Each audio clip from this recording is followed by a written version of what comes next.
கேட்டுக்கொண்டிருக்க அன்பு தேவனுடைய பிள்ளைகளே, அது எப்பேற்பட்ட வியாதிகளா இருந்தாலும் சரிதான், உங்க வாழ்க்கையில மிராக்கள் உண்டாகணும், அற்புதம் நடக்கணும் என்றால் அது ஆகாத காரியமே இல்லை, எல்லாம் ஆகும். நீ விசுவாசித்தால் தேவனுடைய மகிமையை காண்ப. அவர் சொல்ல ஆகும், அவர் கட்டளையிட நிற்கும், வேதம் சொல்லுகிறது. இன்றைக்கு நீங்க எழுதி வச்சுங்க, இந்த மாதத்துல நீங்கள் தேவனோடு நிலைத்திருக்கும் போது, தேவனோடு இணையும் பொழுது அந்த லிங்க்ல இருக்கணும், கர்த்தரோடு லிங்க்ல இருக்கணும். மாத்திரமில்ல, அவருடைய வார்த்தை உங்களுக்குள்ள இருக்கணும். இந்த சத்தத்தை கேட்குறீங்கல்ல, இதை கேட்டு அப்படியே கீழ்ப்படிங்க. ஜெபத்தை விட்டுறாதீங்க, வேதம் வாசிக்கிறத விட்டுறாதீங்க, ஆவியில நிரம்புறத விட்டுறாங்க.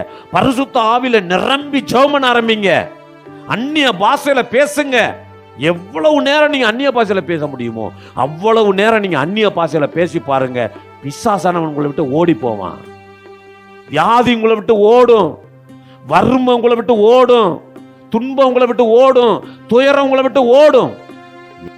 அன்றைக்கு 2 மீனும் 5 அப்பமும் எப்படி 5000 புருஷர்கள் மாத்திரம் சாப்பிட ஆரம்பித்தார்களோ, கானா ஊர்ல அந்த தொட்டியில நிரப்பப்பட்ட தண்ணீர் திராட்சரசமா மாறினதோ, அதே போல உங்களுடைய வாழ்க்கையில அற்புதங்கள் நடக்க ஆரம்பிக்கும்.